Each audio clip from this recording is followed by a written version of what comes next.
está curioso, né, para saber como o município de Palhoça tem gerido o saneamento básico. Então, obrigada por aceitar nosso convite e fica à vontade, pode iniciar a palestra. Primeiramente, boa noite a todos. Agradeço pelo convite. É uma honra estar aqui falando para os colegas. Eu me formei pela UFSC em 2010. Em 2011, eu passei no concurso para a Prefeitura de Palhoça e estou lá desde então, né? Já estou indo aí para o 11º ano de prefeitura. Bom, eu vou falar um pouco aqui hoje sobre o caminho que a gente trilhou até chegar a esse momento da concessão. Então, contextualizar um pouquinho antes, né, como é que aconteceu, e falar um pouco desse projeto, né, que está em andamento, e qual é o status atual dele, tá? Bom, por que a gente está falando de concessão agora, né, lá em Palhoça? Como eu falei, eu entrei em 2011, né, em 2007 finalizou o contrato com a Casan, e o município decidiu municipalizar os serviços de água e esgoto, e, desde então, é o município que toca, né, esse serviço através de um contrato de terceirização da operação e da manutenção dos sistemas. Só que como esse contrato foi andando, né, e com a dificuldade realmente de um diálogo técnico, né, entre a empresa e a prefeitura, ficou subentendido que esse contrato era a operação do município e era assim que funcionaria. Só que quando a gente entrou, né, os técnicos, a gente percebeu que tem uma necessidade de ampliação dos investimentos e de uma gestão mais macro, né, de todo esse sistema. Então, em 2013, a atual gestão assumiu a prefeitura. Eu falo atual gestão porque na última eleição foi uma gestão de continuidade, né? Então, o antigo prefeito ficou 2 mandatos e uma gestão de continuidade assumiu aí ano passado, na última eleição, né? Então, aí nós contratamos uma consultoria para o plano de saneamento. Em 2015, a gente elaborou o plano de saneamento na cidade, né?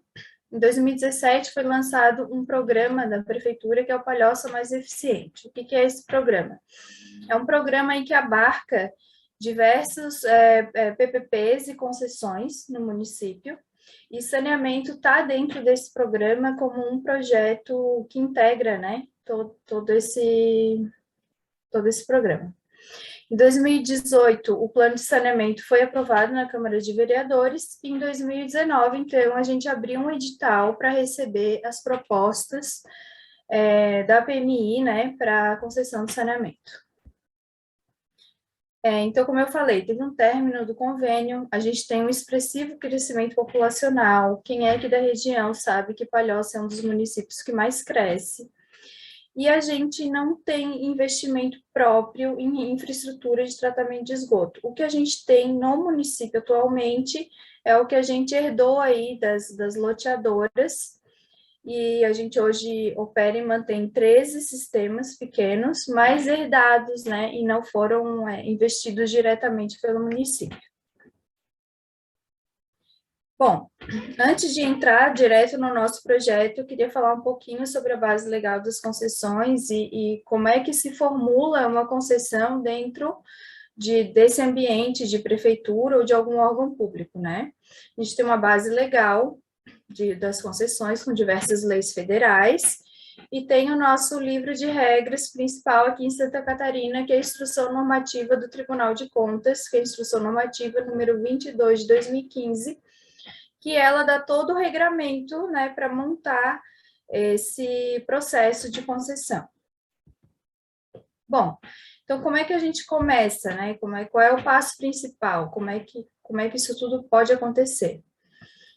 Em primeiro lugar, o município tem que criar uma lei que regulamente as concessões e PPPs, né? No caso de Palhoça, essa lei, ela é uma lei de 2015, ela instituiu, né, esse programa municipal de parcerias públicos-privadas. A gente tem um caso, que é o caso da iluminação pública, que já chegou à fase final, né, já tá rodando a PPP, que foi uma grande conquista aí do município, né. Depois disso, a gente nomeia um conselho gestor de concessões PPPs no município. no caso de Palhoça, foi um decreto municipal de 2017 que instituiu esse conselho gestor. Aqui é legal de observar que o conselho gestor, no caso de Palhoça, a maioria dos integrantes são servidores efetivos, então ter essa preocupação na continuidade do projeto, né, de ser pessoas que vão ficar para tocar esse projeto adiante. Como a gente sabe, um projeto de saneamento não é um projeto que se resume a um mandato político, né? Ele é um projeto que vai durar muito mais tempo que isso. Então, ter pessoas engajadas nesse projeto que vão dar continuidade é muito importante. Bom, feito isso, que é uma base legal, a gente vai, junto com a administração, definir a carteira de projetos que tem que ser estudados ou que a administração tem interesse em realizar, né? No caso de Palhoça, como eu falei, a iluminação pública já chegou ao final, mas tem a parte de cemitérios, de transporte público e saneamento, né? É importante analisar as contas do município, o grau de endividamento, com as leis que eu falei lá no início, ela dá alguns limites, né, do gasto público, e também para não comprometer as próximas gestões, né, com um endividamento muito alto e acabar engessando aí a administração para frente.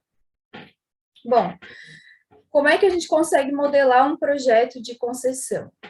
Ou a gente tem um time de servidores que conseguem fazer esse projeto, ou a gente utiliza PMI, que é um procedimento de manifestação de interesse, que a prefeitura dá um regramento e as empresas apresentam um projeto. Ainda é possível usar uma MIP, que é manifestação de interesse privado. Como é que funciona a MIP? A MIP, o próprio interesse privado submete projetos sem necessariamente ter uma chamada pública, e isso pode startar um processo de concessão ou de parceria público-privada. Ou ainda contratar consultores, né, para fazer esse projeto. No nosso caso, a gente usou o PMI.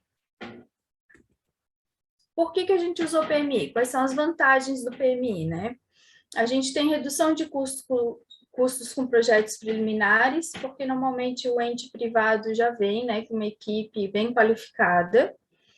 Agilidade na elaboração dos estudos e projetos, também por diminuição da burocracia, empresas com qualificação e, principalmente, o pagamento do projeto, ele vai compor lá o nosso fluxo de caixa da concessão, ou seja, o ente público não paga por esse projeto no momento que ele é feito, e sim a empresa vencedora, lá na frente, é que vai pagar esse projeto.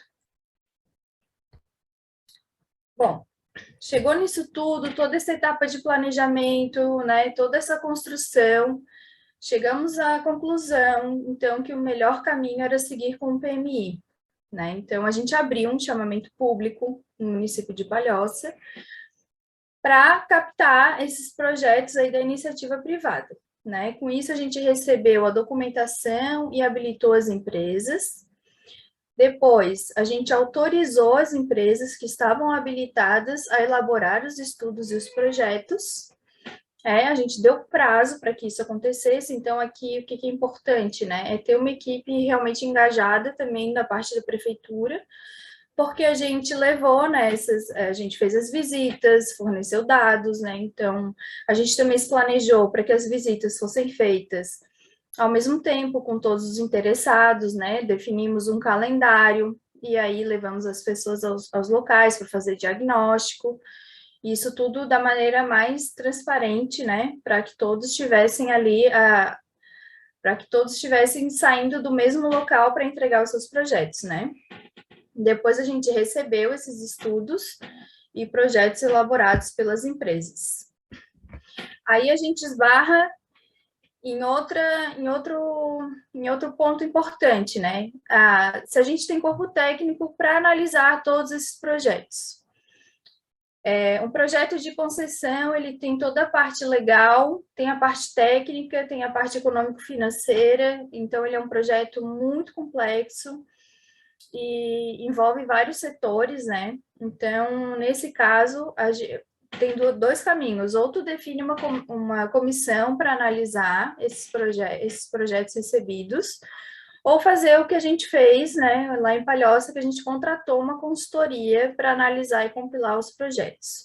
A gente contratou a FIP, né, a famosa FIP da tabela FIP, que eles que estão nos auxiliando aí a fazer, eles que nos auxiliaram, né, a fazer a compilação desses projetos. Então, o que aconteceu? A gente analisou os estudos e os projetos recebidos, foram 3 estudos que a gente recebeu, né, 3 projetos. Com base nisso, a FIP atuou com essa comissão da prefeitura para defender ali, né, os interesses da prefeitura, aquilo que estava sendo projetado e que tinha sido percebido pelos técnicos da SAMAI. Com base nisso, foi elaborada uma minuta de edital, né, e realizamos, então, uma consulta pública e uma audiência pública. Então, a gente percebe, assim, que os passos, o caminho que a gente tem que fazer até chegar, de fato, a uma audiência pública, realmente é um caminho que exige uma coesão, né, entre a administração e a parte técnica, e aqui eu elevo a importância de técnicos habilitados na gestão de uma prefeitura, para que a gente possa fazer, para que a gente possa sensibilizar, né, esse ente político da importância de um projeto desse, que é um projeto que dura mais de 20 anos, e do quanto que uma semente que ele está plantando aqui hoje, ele não vai colher, mas ele vai deixar um legado lá para frente, né? É isso que a gente tem um papel muito importante em fazer essa sensibilização, né? Então, realizamos lá a audiência pública e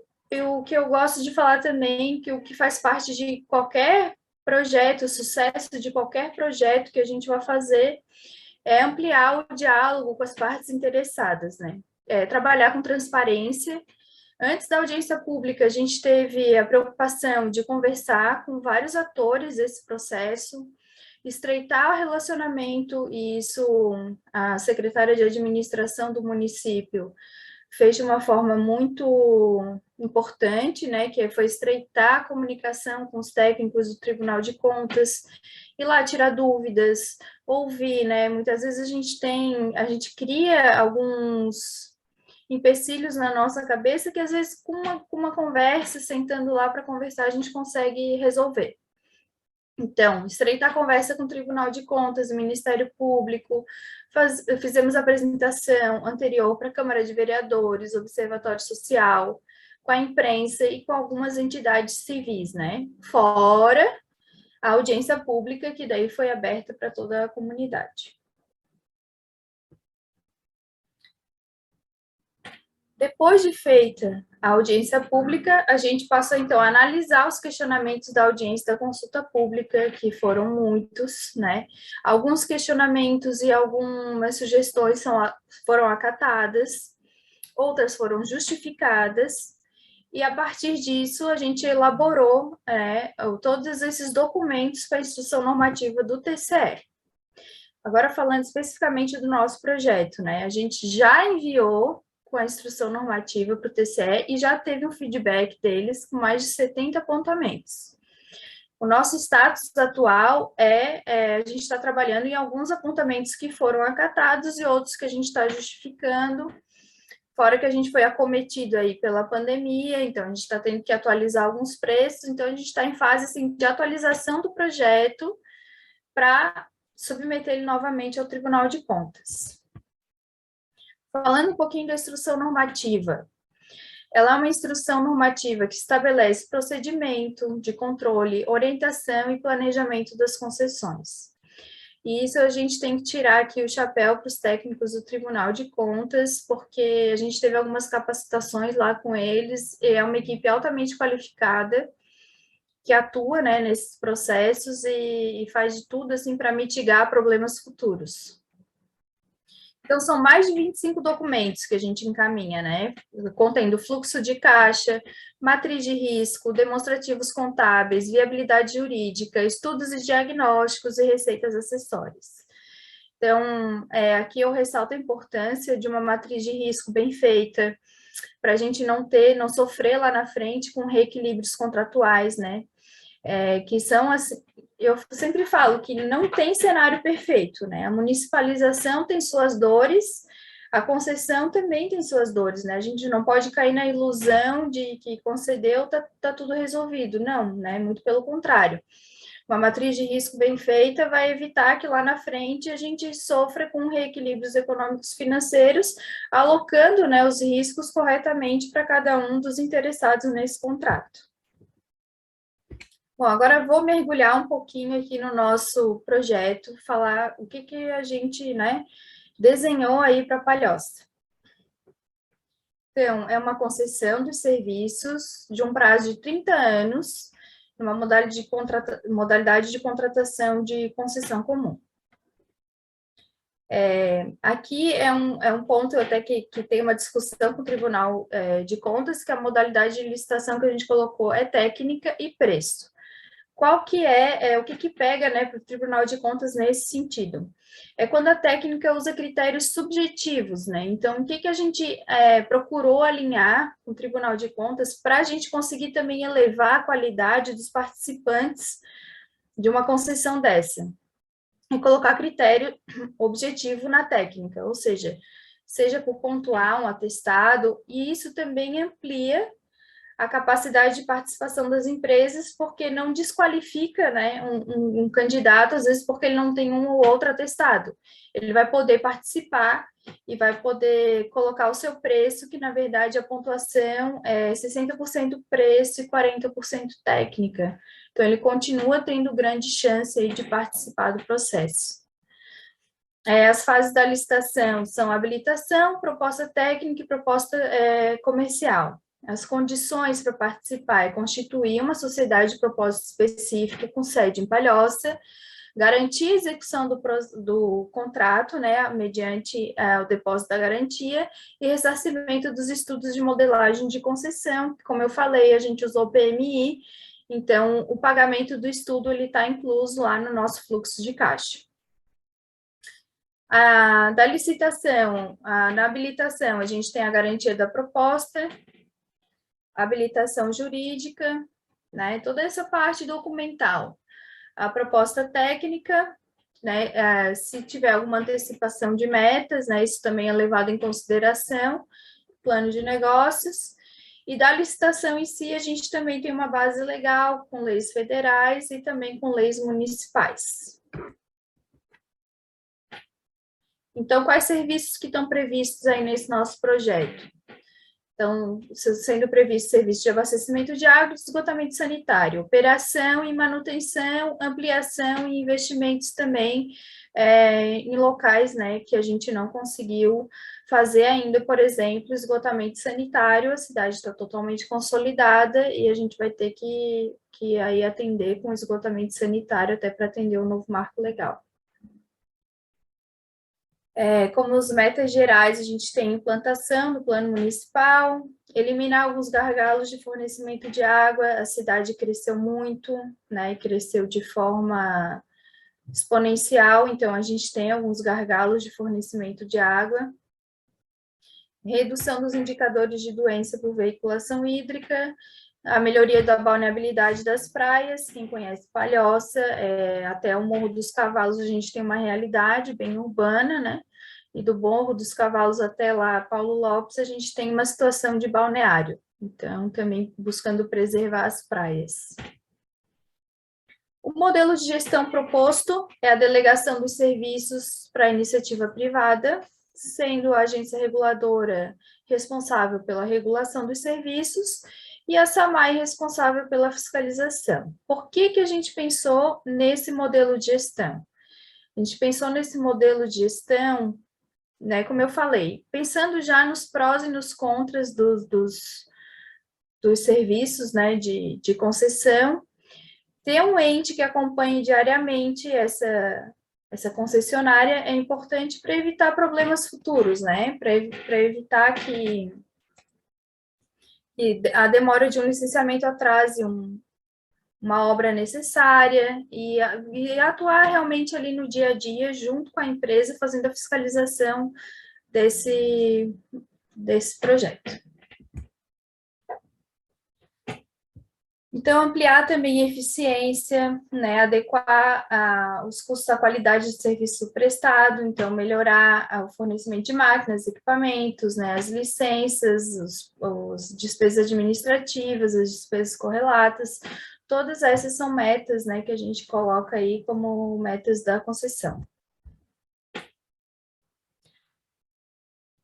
Então, aqui é a continuidade, né? Então, ampliar a rede de esgoto, cujo índice de tratamento atual é inferior a 15%, e atender, né, com a universalização da água também. A gente colocou como uma possibilidade a implantação de sistema independente. O que a gente quer dizer com isso? Hoje, Palhoça tem 3 sistemas de abastecimento de água, que é o sistema central, o da Praia da Pinheira e o da Praia de Fora, né? Então, no sistema central, hoje nós somos clientes da Casan, do sistema da região metropolitana aqui. E a gente compra água da Casan, compra água da tratada e distribui.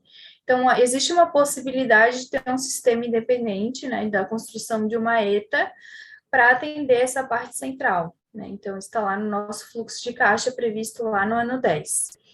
E a universalização do atendimento da área central no ano 2 da concessão, na Enseada de Brito, que é um bairro que não tem a distribuição de água ainda no ano 4, Praia de Fora no ano 5, e na Praia da Pinheira, que é onde a gente tem também o sistema de captação superficial, mas não atende toda a região, no ano 6.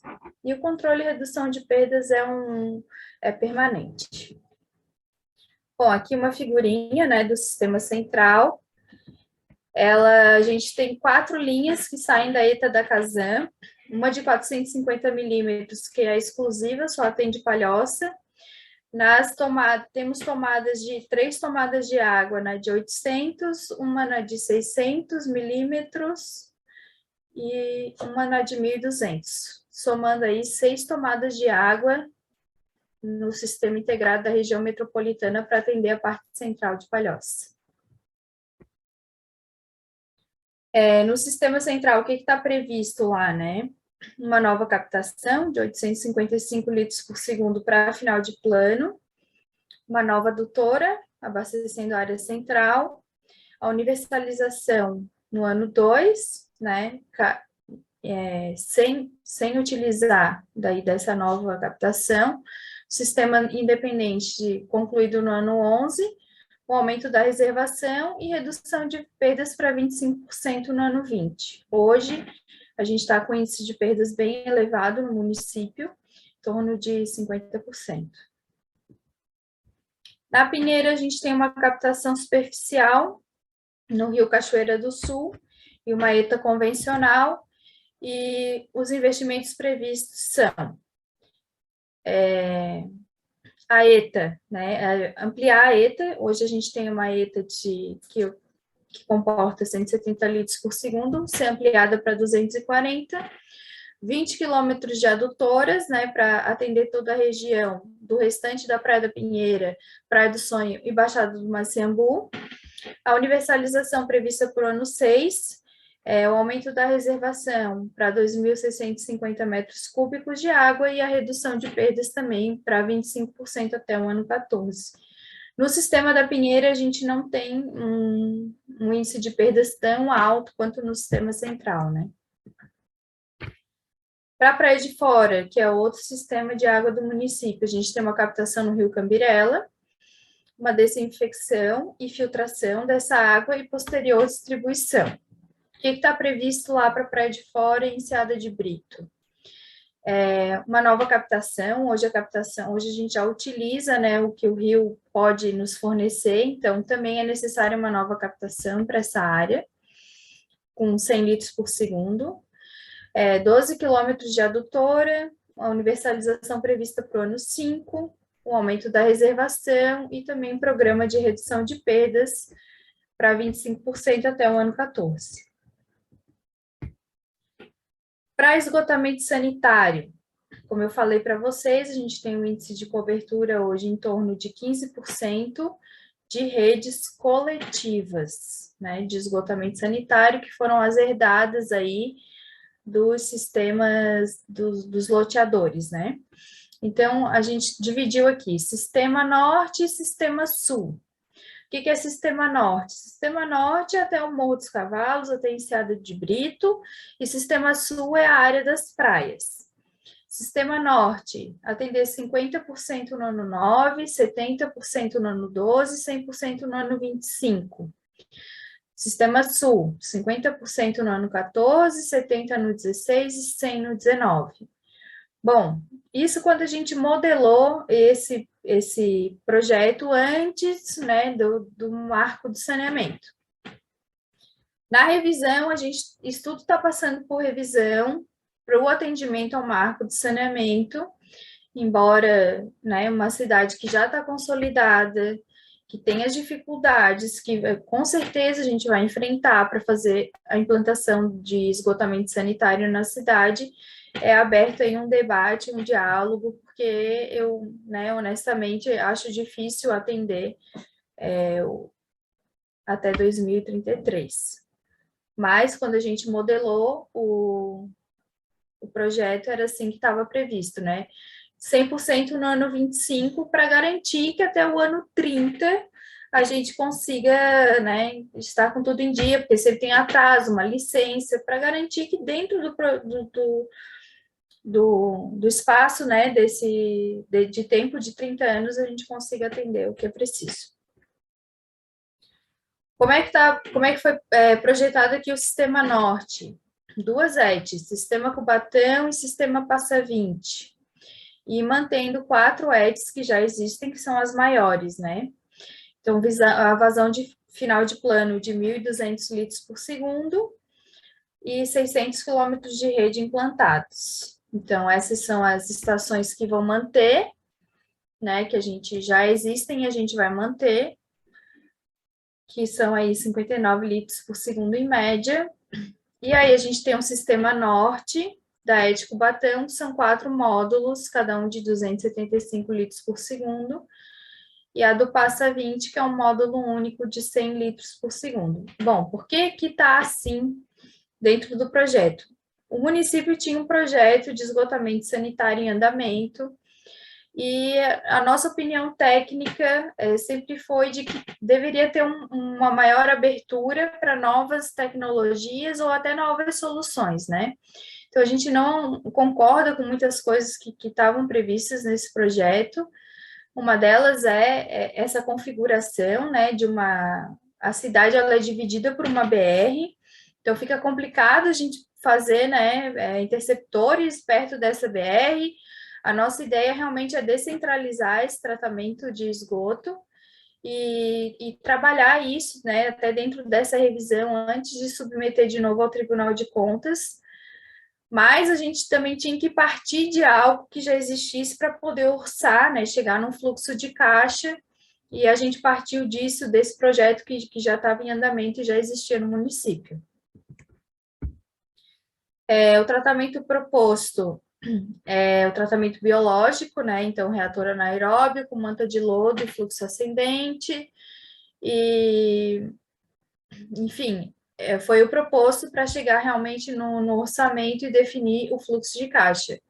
A nossa opinião técnica é que, respeitado a remoção da matéria orgânica, e a gente também está aberto a novas tecnologias e deixar esse debate ampliado, e desde que não cause reequilíbrio econômico-financeiro no contrato, ter realmente uma abertura, né, para trabalhar diferentes soluções aí para o esgotamento sanitário no município.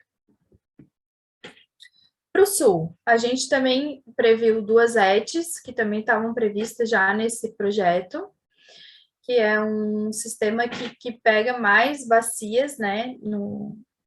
E lá no Sul a gente tem a questão da disposição final, a gente tem um parque, tem a área de proteção, então a gente tem que trabalhar lá com muito cuidado na parte da disposição final, né? A Guarda do Embaú, hoje, a gente tem um processo do Ministério Público Federal, então a gente fez um trabalho junto com a comunidade, que foi bem legal. A gente fez diversas oficinas, que não foi, eu estou falando aqui a gente, mas foi uma iniciativa da comunidade, né, que trouxe isso.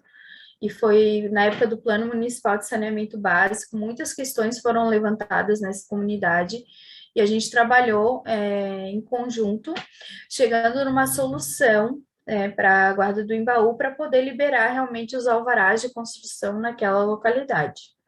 Né? Então, a gente chegou numa solução de redes coletoras, um tratamento compacto, biológico, e a infiltração como disposição final. Né? Então, isso foi resultado assim, de várias conversas com a comunidade, levando em consideração todas as peculiaridades daquele local, né? do que a gente não pode fazer lá, que eu acho que é o ponto principal de partida, e aí chegamos nessa configuração. Vazão de final de plano, 240 litros por segundo, universalização no ano 9, 200 quilômetros de rede implantados. Bom, aqui eu quero abrir um parênteses, que esses valores que eu vou passar são valores de 2019, né? Então, são valores que eles estão sendo atualizados e provavelmente vão aumentar bastante. A nossa tarifa também já aumentou, né? Já está diferente, então isso tudo está sendo adequado. Mas para ter uma ideia da grandeza de valor, eu coloquei os valores de 2019 aqui, tá? Trazendo tudo lá que eu trouxe para vocês a parte dos investimentos, né, que é o CAPEX desse projeto, é R$ 902.489.983. Isso é a parte de investimento necessário em esgotamento sanitário e abastecimento de água no município. Trazendo aqui separado, né, Sistema Central, a minha telinha aqui está na frente. 229 milhões, quase 230. No Sistema Pinheiro, em torno de 40 milhões. Praia de Fora, 24 milhões. Né, em captação, adução, tratamento, reservação, rede e outros investimentos necessários. O CAPEX do esgotamento sanitário, da parte central, em torno de 500 milhões. E da parte sul, 120 milhões. E aí a gente tem o OPEX, né, as despesas operacionais. As despesas operacionais, para garantir a operação e manutenção durante os 30 anos, foram estimadas em aproximadamente 5 milhões por mês. Material, energia elétrica, veículo, produto químico, tudo que é necessário aí para operar o sistema durante esses 30 anos. De receitas da concessão, que a gente também apresentou lá para o Tribunal de Contas, né? Então, entra o arrecadado com as tarifas, programas de combate a perdas físicas e aparentes, programa de gestão comercial, recadastramento comercial, cadastro técnico, centro de controle operacional, central de atendimento ao público, programa de eficiência energética e programa de educação ambiental. Então, avaliação de desempenho, que é o que a gente modelou, né, que para o SAMAI acompanhar de perto, né. A concessionária vai ser remunerada pela cobrança das tarifas, né, sendo que é condição do nosso projeto não haver mudança na estrutura tarifária atual e nem aumento, né, em nenhuma das categorias. E fixamos também a tarifa referencial de esgoto em 80% da tarifa de água. Aí, as garantias e seguros exigidos do parceiro privado, 5% do valor total dos investimentos previstos, e todos os seguros, né? Seguro de todos os riscos, de responsabilidade civil, de riscos de engenharia e de riscos ambientais. Como é que a gente está agora? Próximos passos. Revisar, né, e atualizar os preços, e enviar o processo para o Tribunal de Contas de Santa Catarina até setembro desse ano, publicar a licitação ano que vem, né, e ter êxito, né, na licitação, publicar o resultado e assinar o contrato. Bom, era isso. Obrigada pela atenção de todos.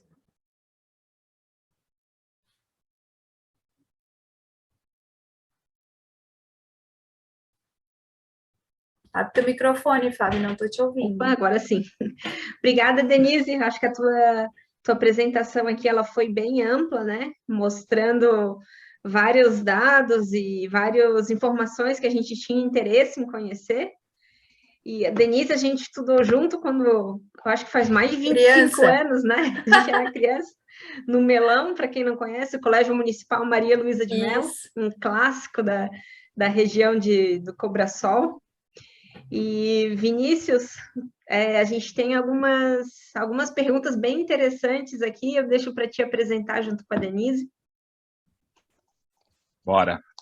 Bom, eu saí do computador, mas eu estava assistindo lá no outro computador. Eu só quis deixar uma tela aqui para a gente deixar uma imagem, né, do evento. Mas, enfim, queria parabenizar a Denise também, que a explicação foi muito boa. Obrigada. Eu, particularmente, fiquei bem contente com o conteúdo, porque são dúvidas que a gente tem no dia a dia, né, seja estudando o tema, mas também tentando imaginar na prática, né, e eu entendo que vira uma demanda de mercado para engenharia sanitária, que já está acontecendo, na verdade, né, nós temos já alguns colegas trabalhando, né, nesses estudos de viabilidade, principalmente, algumas concessões, eventualmente participando de equipes aí, né, que fazem concessões. A gente pode falar até mesmo dos colegas que trabalham na EGEA, que talvez seja uma das maiores aí que esteja fazendo esse processo em larga escala até, né? A gente vê eles ganhando concessões todo mês, né? Uma coisa assim incrível. Mas vamos para as perguntas então dos colegas aqui, bastante gente elogiando a apresentação. A Fábio fazendo comentário de que Palhoça bombou, né? Todos os Uber vêm de lá. O Rafael Souza perguntou o montante de recursos para investimento. Na hora que ele perguntou, talvez você já tenha mostrado depois, mas se você quiser falar um valor global aí, só para a gente deixar registrado. Então, ali a gente fala em 900, valores de 2019, né? 902 milhões de investimentos em novas obras e 1,5 bilhão de operação para os 30 anos, né? Então, a gente passa aí dos 2,5 bilhões nos 30 anos, considerando operação e ampliação. Certo. Vamos para a pergunta do professor Pablo primeiro, então, na sequência. Ele cita um exemplo da Praia do Sonho, né, para se levar em consideração um conceito de atendimento adequado de esgoto do Plansar, que é uma palestra excelente, o professor Pablo sempre mostra, né, esse modelo de como fechar realmente o ciclo de todas as ações estruturantes e não estruturantes, né, ele faz um exercício aqui com a gente. Então, rede de tratamento e a segunda opção, né, fossas e complementares. Pois, no bairro em questão, o DAO 2, que seria o de fossas e complementares, vem sendo o único sistema existente, via de regra, quando acompanhado pelo poder público, né, via BITSE, este pode ser considerado dentro do cômputo de índice de atendimento quanto à universalização. É aquela ideia de considerar, né, só quem tem rede coletora que está sendo atendido? A gente sabe que não, e o próprio Plan sabe prevê essa situação. Ele coloca, contudo, na minha opinião, o município necessita implementar instrumentos de governança relativa à gestão de subprodutos load de fossa, né? Ou seja, resumindo, a gente tem um sistema, tem um serviço, tem saneamento, está sendo, de certa forma, prestado ali, né? Utilizando o lote do cidadão, mas ele está recebendo a água, às vezes, da concessionária, mas não se tem qualquer via de regra, né? Não se tem a governança ali dos subprodutos da fossa, que a 14026, inclusive, deixou muito claro que essa gestão é um serviço de saneamento e ele tem que ser prestado, né? Aí não sei se ele... E aí ele complementa na sequência lá embaixo, eu acho que você pode fazer um comentário aí sobre como é que você vê essa questão da gestão das fossas, se faz sentido dentro de uma perspectiva de prestação de serviço, né? E ele pergunta se tem também algum programa de acompanhamento da ampliação desses sistemas de esgoto no lote, individuais, né? Se a Palhoça tem alguma forma de controle desses sistemas, ou se, enfim, no fundo, só sabe de fato quem está sendo atendido por rede coletora de esgoto. falei certo sua pergunta, professor? Qualquer coisa você me corrige. Pode comentar, Denise? Posso. Então, o que acontece? Dentro de uma prefeitura, né, a gente sabe que a realidade é que os sistemas individuais, eles acabam ficando nesse limbo, né, da vigilância sanitária, e com a gente, assim, que a SAMAI hoje lá, olha, vou fechar aqui o chat, se não me distrai. A SAMAI hoje olha os sistemas coletivos, né, de esgotamento sanitário, e dentro do âmbito da concessão também foi considerado somente os sistemas coletivos. Essa é uma discussão que a gente tenta levar para dentro da prefeitura, né, da importância de ter realmente um controle desses sistemas, ainda mais na região sul, onde a coleta, o fornecimento de água muitas vezes é feito por ponteira, então o controle, né, das fossas, ele é muito importante, assim, até porque às vezes no mesmo terreno a pessoa está com uma ponteira e com a fossa, né, e do quanto que é importante, mas hoje, assim, dentro da SAMAI, a gente não tem nenhum programa de acompanhamento desses sistemas individuais, né? Na prefeitura, eles acabam ficando mais a cargo da vigilância sanitária mesmo. Perfeito. O Aneron gostaria de saber se Palhoça é considerada as perspectivas do modelo regional, considerando que, diante do estágio zero em esgotamento, necessitará de recursos externos para esse enfrentamento. Tem alguma coisa a comentar? Assim, se quiser, a gente pede para ele complementar. Não, dentro do processo de concessão, a gente não tratou realmente num modelo regional, assim, né? A gente tratou realmente como um projeto e aí o investidor, né, a empresa, o vencedor vai olhar a cesta de investidores e aonde que ele vai poder captar recursos para fazer, né, as obras necessárias. Então, realmente, o modelo regional ele não foi tratado dentro desse projeto de concessão. Uhum. Perfeito. O colega César Seara comenta, né, se desvincular a tarifa de esgoto da tarifa da água seria possível, que ele entende, né, corretamente interpreta que o CAPEX, né, o montante de investimento é desigual dos dois, né, se faz sentido ter alguma forma de desvinculação. O que você acha? Então, o que acontece, né, o que eu vejo? A gente realmente analisou um cenário de fazer uma concessão só do esgotamento sanitário, por exemplo, né, mas aí a viabilidade financeira do projeto se esvaía, né, porque a gente tem muito, realmente, pouca receita, né, de esgoto hoje no município, e isso implicaria necessariamente em um aumento superior a 100% da tarifa de água. Então, naquele momento, quando a gente estava analisando os cenários, foi decidido ficar junto, justamente por esses problemas que a gente não queria enfrentar, que era um aumento de tarifa, embora a gente saiba que a água vai acabar, em um certo momento, subsidiando, né, essas obras de esgotamento sanitário no início.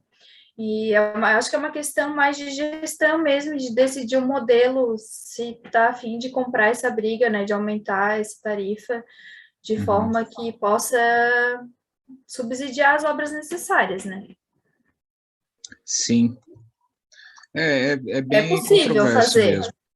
É possível fazer, mas naquele momento a gestão decidiu manter junto. Perfeito.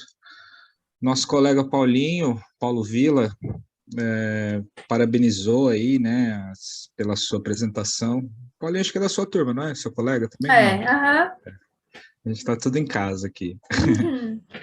Ele pergunta qual que é a taxa interna de retorno estimada do projeto, a TIR, e qual modelo de licitação vocês imaginam propor. Eu vi você falando seria técnica e preço, né? Mas ele coloca menor tarifa, técnica e preço ou maior outorga.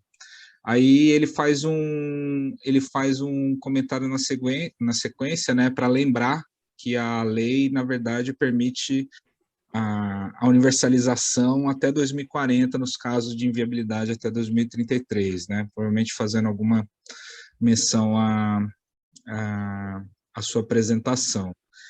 Sim.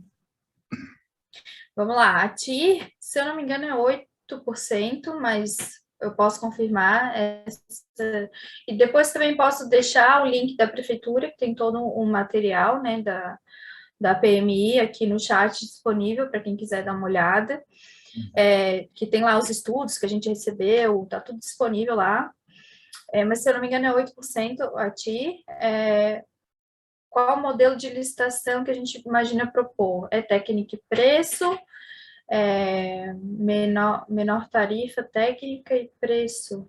Maior outorga, com certeza não é, mas eu acho que é menor tarifa. Uhum. O preço vai ser a tarifa e não a... Isso.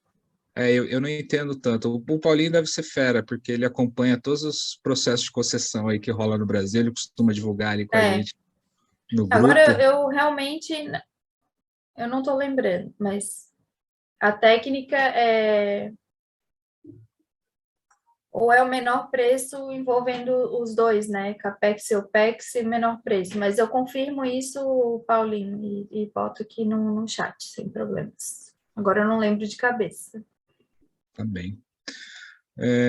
Não sei se algum colega quer fazer mais uma pergunta, mas, enfim, eu acho que Ô, ficou Vinícius, claro aí. Oi, um Fábio, por favor. comentário, como é bom para a gente ver os engenheiros sanitaristas trabalhando nas prefeituras também, né? A gente sabe Sem dos dúvida. problemas das prefeituras em corpo técnico, em quantitativo também, né? E é bom a gente ver que a gente está ganhando espaço nas prefeituras e o pessoal tem desenvolvido um bom trabalho e continuar fortalecendo a nossa classe, né, dos engenheiros sanitaristas para que a gente possa ampliar o nosso mercado, a participação do pessoal. O professor Pablo é um grande parceiro nisso, em fortalecer a CESA, fortalecer o INS também. Então, Uhum. é bom ver a Denise trabalhando junto na Prefeitura de Palhoça e que a gente possa ter mais colegas daqui a pouco fazendo companhia para a Denise lá. É, Com certeza. Pode falar, por favor, posso Denise. falar? Não, então Uhum. o que eu queria falar é justamente isso, né? É que a gente, lá quando a gente passa pela universidade, a gente está muito focado na técnica, nas planilhas, nas contas, mas as relações interpessoais são muito importantes, assim, né? E eu acho que Palhoça deu espaço para nos ouvir. Eu falo porque eu sou parte dessa gestão, mas a gente consegue também fazer parte, conversar, dar ideias, né? Às vezes a gente tem que vencer aí essa barreira política, mas é importante fazer esse meio termo e entregar algo para a sociedade, né? Sem dúvida, acho que é um grande exemplo mesmo. Eu sou suspeito porque eu acompanhei bastante a história da Palhoça por causa do Ricardo, né? Seu colega, Uhum. nosso colega, que, enfim, também trabalha lá contigo. E, e é uma confusão de sentimentos, né? Entre frustrações e realizações e perspectivas, né? Eu acho Exato. que eu acho que é muito as pessoas às vezes que não são servidores, né? Eu nunca fui servidor público, mas eu conheço tantos e às vezes tem-se uma visão um pouco deturpada, né? Mal imagina as dificuldades que tem que encarar para de fato conseguir fazer um trabalho, né? Que seria o certo e tudo mais. E a gente realmente fica bem contente, né? Enquanto a César de ver essa essa presença, né? A gente pode citar o caso da Casan, que talvez esteja no momento de mais engenheiros sanitaristas em cargos de chefia, chegando até a presidência, né? Então é muito simbólico. E, por outro lado, a Prefeitura de Florianópolis contratando engenheiros sanitaristas, né, do último concurso, tudo isso expandindo para nós, enquanto a SES, é muito legal de ver acontecendo, porque quem está no mercado, né, trabalhando do outro lado do balcão, também quer ter seus processos analisados por colegas, Exato. né, tecnicamente, não quer ter que passar por nenhum tipo de constrangimento político para passar um Exato. projeto, para discutir uma situação, né? Então é uma situação que é uma harmonia que tem que acontecer, né, com todo mundo. O César está lembrando aqui que lá por 1996 ele ministrava a disciplina de organização de serviço e saneamento.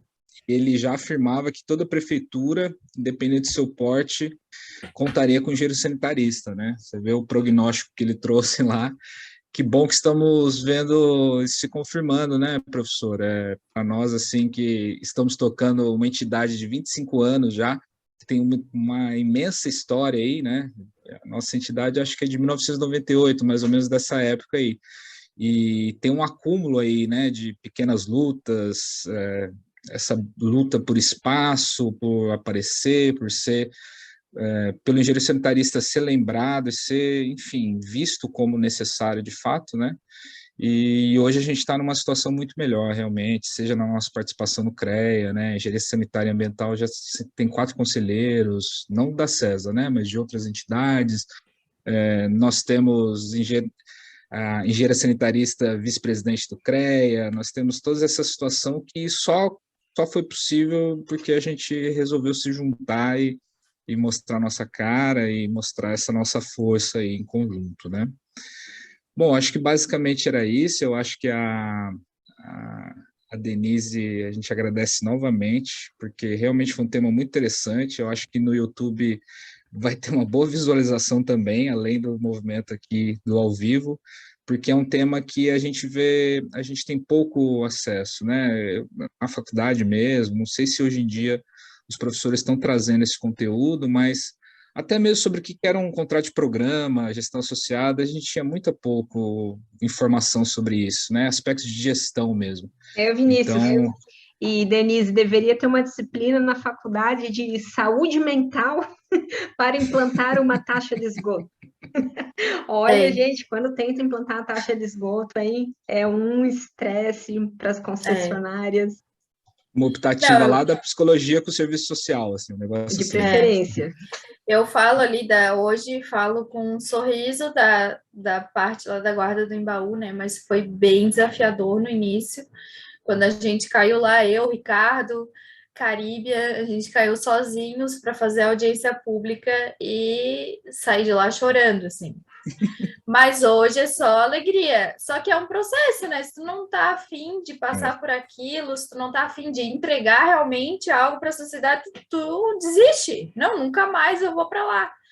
E foi uma construção, assim, com a comunidade. E claro que eles também são uma comunidade bem organizada, né? E por mais que houvessem os embates, sempre foi tratado com muito respeito, assim. Então, eu acho que na conversa e com inteligência emocional, a gente consegue muita coisa. Sem dúvida.